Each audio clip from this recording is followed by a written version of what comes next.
Tesla is doing well in AI, but there are companies that are doing even better, and we've got some news about why states protect car dealerships. What is the deal with that? They don't seem to understand just how detrimental these folks can be to so many people.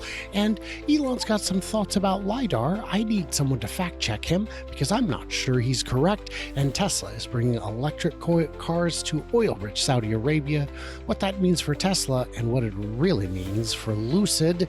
We're going to talk all that and so much more with Randy Kirk, a fan favorite to some fans and fan villain to the rest. He'll be my heel for the day. It's a critical element in wrestling, so we need it here as well. I'm Brian. Welcome to Future Asa. So, Randy, should we just jump right into it? Because we've got some big stories here. Oh, sure. Yeah, absolutely. Prediction. Yeah. This is Yahoo Finance. These guys are really good, especially when they're just reposting the fool. This artificial intelligence AI company will be the biggest beneficiary of self-driving vehicles. Hint, it's not Tesla. I see. Who is it? The biggest beneficiary of self-driving vehicles. It's not the artificial intelligence. NVIDIA. Correct. Of course it's NVIDIA. Why? You could just put it in the title, but that's great because NVIDIA, don't know if you know, doesn't build cars. So if you're not building cars, what are you doing? That's great. That's like saying, you know who the biggest beneficiary of automobiles is? Goodyear. NVIDIA is not Tesla's competition, are they? Well, maybe. I mean, sort of in yes and maybe in no. And yeah. I think your analogy was pretty good. I was just going to say NVIDIA is building the tools. So they're not creating the data. They're not, creating the cars, but they are creating, and they're not even creating like, the cameras or the LiDAR, but they are creating some tools that would be useful with regard to their chips. So kind of in combination with their chips, you can now use their tools to create self-driving on your vehicle to the extent that you are manufacturing a vehicle. So that's going to be their game.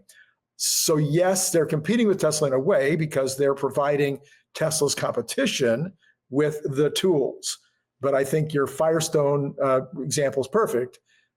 Does Firestone compete with Tesla by providing Firestone tires to General Motors and to Tesla? Not really. Not really.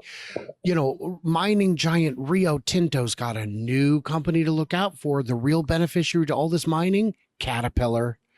No. Thank you, fool. Thank you, Yahoo. Not quite it. This is kind of a fun one here. Why do states protect car dealers? Well, any guess? Yeah. So my personal opinion is, and I've had a couple of car dealers as clients over the years, as marketing clients, and so the car dealers are commonly some of the most politically influential people in any region. So they're very wealthy. They've got a lot of, they're on a lot of land. They're paying a lot of money for rent, or they're buying the buildings.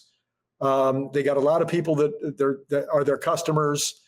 They're making a lot of, they need a lot of help from City Hall to get where they need to get, or from the county. And so these owners tend to become political.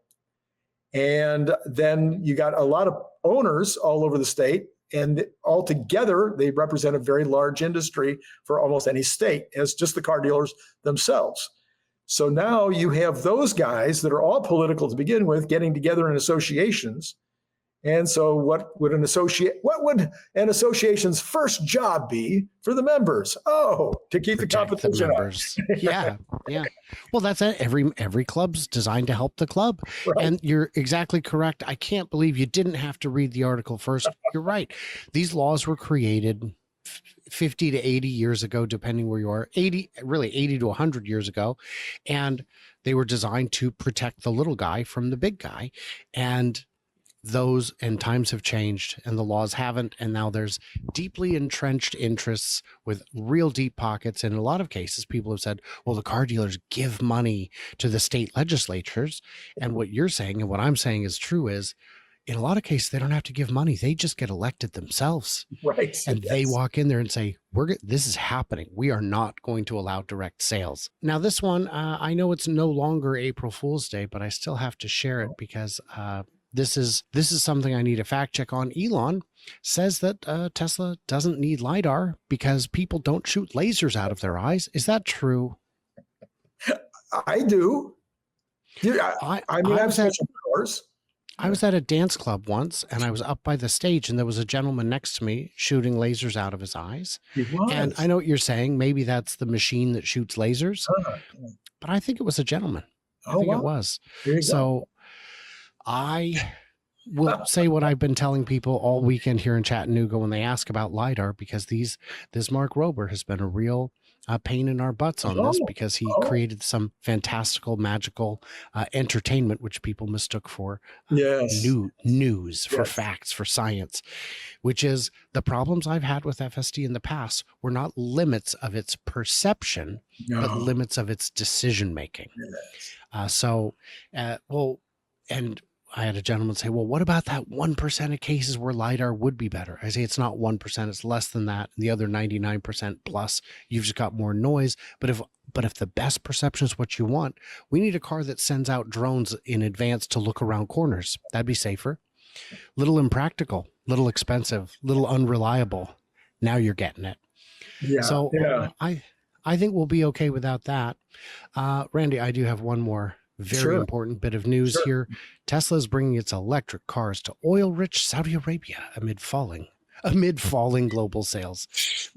First of all, record number of deliveries in China, but the second best second best first quarter of all time is what it's looking like. Might even be the best.